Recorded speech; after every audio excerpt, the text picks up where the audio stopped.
what a book or what these two volumes can do to a reader or to a Guyanese reader?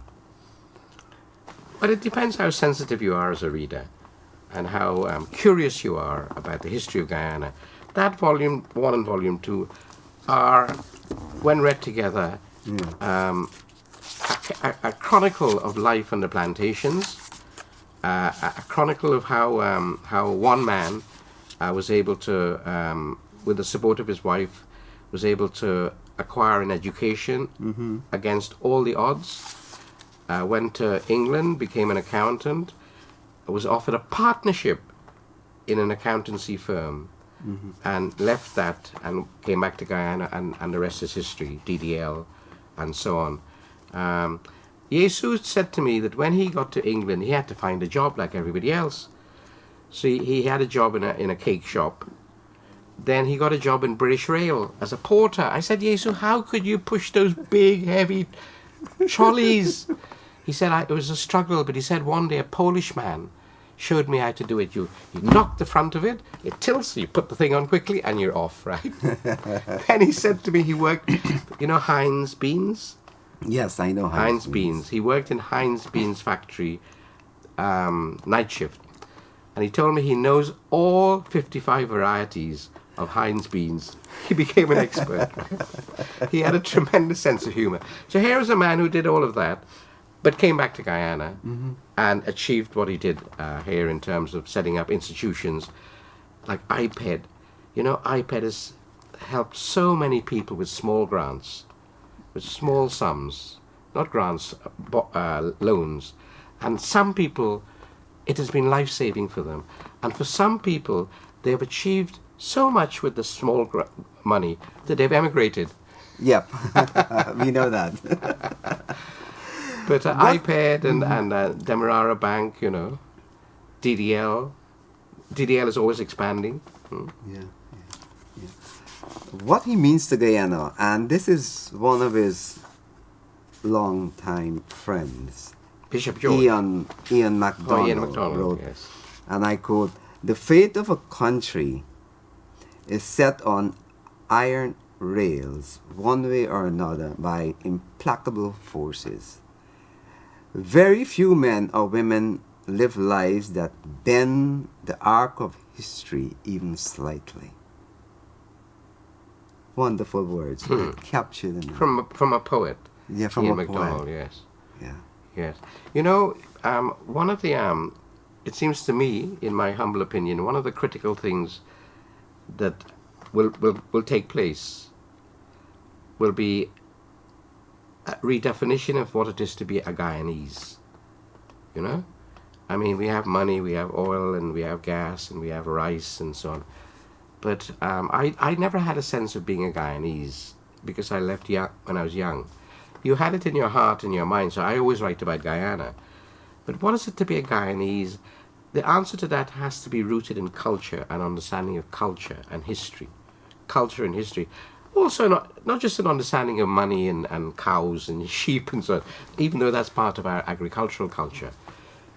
To have a sense of Guyaneseness, one has to have a sense of Guyana's history, Guyana's culture. And by culture, I include the arts. Oh, well, of course, yeah. Very important, our appreciation of literature and the arts. And by the arts, I mean painting, sculpture, and music, and dancing.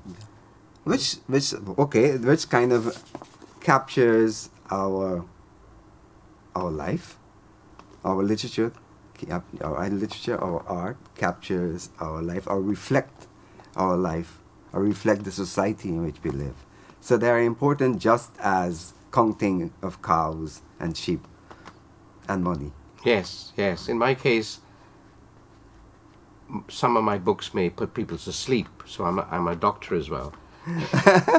You might read 3 pages and fall asleep. I'll put you to sleep. Yeah.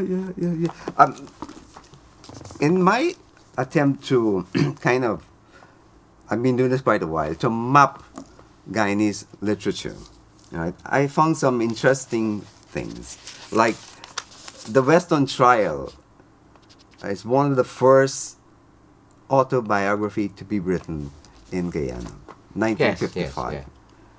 Imagine that. Yeah, and beautifully written, and by the beautifully way. written. Yeah. The first part is amazing, Yeah. sweet, smooth story. Written in the language of the common people. And yeah, he had He had no- that touch. He didn't want to show off. He just wanted to talk about his life and his political career. Yeah. And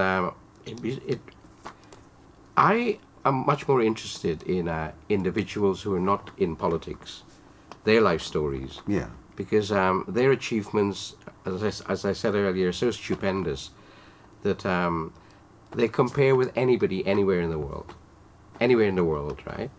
And so I'm more interested in them, and because they came from very humble backgrounds. Yeah. I met yesterday Ken Subraj. I'd met him Oh before in yeah, London. yeah, you did. He came here. They built a 3-story, brand new building, absolutely equipped with the latest technologies for the Guyana Technical Institute. Why? Because Subraj he didn't go to school. He had to leave school. He had to go grow rice and look after donkey and Market, mule yeah. and cow. Mm-hmm. And he managed to get an interview when he was young for the GTI, the Guyana Technical Institute. And he said in the morning he got up and he washed his face and he prayed and he put oil in his feet. He oiled his feet, right? And I don't know whether he had shoes, I think. He borrowed shoes from somewhere.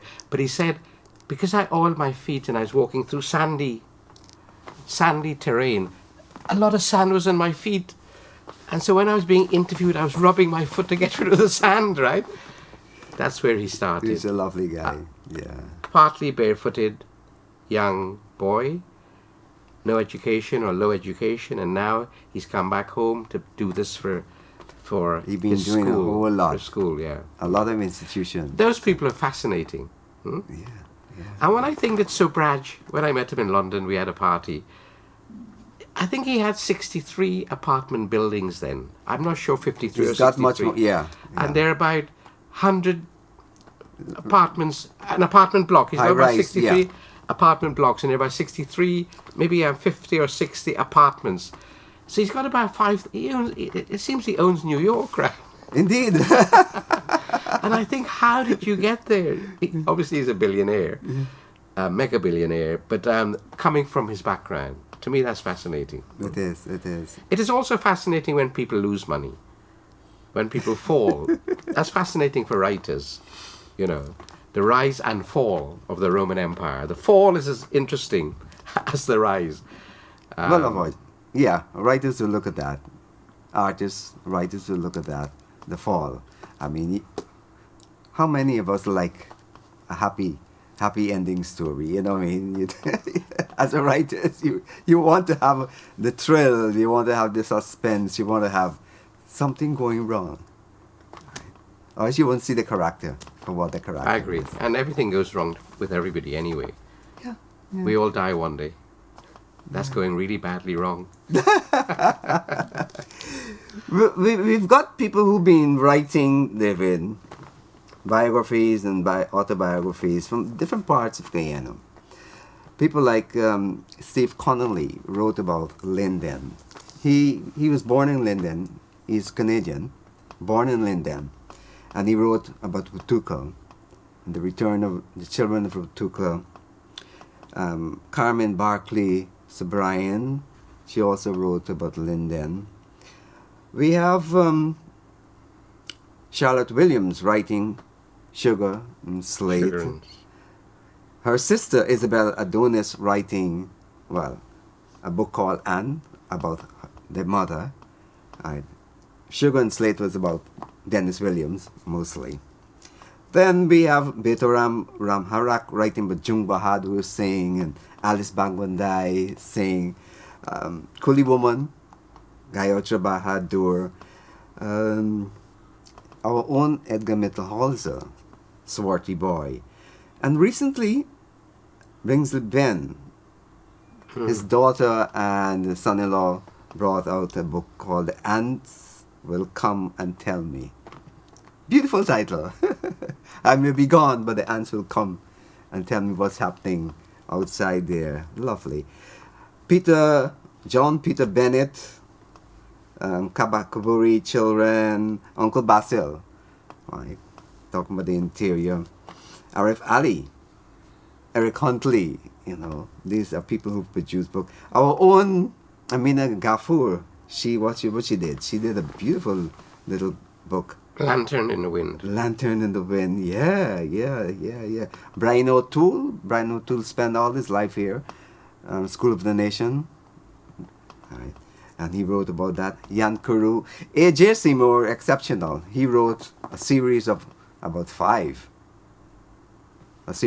books about Georgetown, about his life, and Mackenzie, Puerto Rico, Georgetown. Margaret Kirkpatrick, right? This is my story. Clement Rohi, this is my story. This is my Sridat Rampal, J.W. Chingapen. So there are a lot of writings going on. A lot of people are writing, and I'm happy to be part of this literature that's happening. You know, there's so much that comes to the table now. I'm much wiser for what these people have done and the time they have grown up through. Well, I think that's remarkable, and I'm really pleased that all of this is going on. Half of the things you mentioned I don't know about. You know, I hear about it. And it's terrific. And if anybody is watching, the 2 or 3 people who watch us, take up your pen and start writing about your mother and your father and your grandparents and yourself if you think you have a story to tell. And we all do. Yeah. Look, we're alive. Yeah. As a result of being alive, we have stories. It's just a matter of having the courage or the strength or the persistence to write. The opportunity to publish. Right, well, the space. Don't worry, when you're writing, don't worry about publication. Don't worry about money. I mean, I know I can say this after many, many years. When I first started, I'd worry about that, you know. Just write for the sake of writing. Yeah. And trust that it will be published. It is so easy now to be published on the internet. You can self-publish on the internet. Get somebody to edit it for you. Get a friend to beat it up. Not to praise it, but to rough it up. Rough it up, and then give you some serious feedback, and then write. And then if you can't find a commercial publisher, if it cannot be printed as a hard copy, put it on the internet. People read things on the internet much more than they read books. Yeah. I have a journal. I co-edit a journal called the Journal of Indentureship and Its Legacies. 2 issues every year. Thousands of people read it. If it was a hard, and we know because through you can collect statistics through various agencies, right? We know exactly how many people read this article, how many people read that article, how many people read that article. You can tell. If that journal was a hard copy journal and in a library. Yeah. There's no way of knowing. And also it'll have a limited readership because libraries may not want to pay for the journal and so on. Yeah. Anyway, so go forth and multiply on the page. Now that line about the ants, when then Prime Minister Honourable Sam Hinds was in China, and I spent some really lovely time with him. He said that to me. He gave me that line. He said that to me. He said, you know, David, one day I'll die, but the ants will come to my grave and tell me what's going on in Guyana. Yeah. So I've used that line in my new novel. Ooh. Yeah. Sweet lychee. What a beautiful thing for Sam to have said. And it may be that's a Guyanese saying.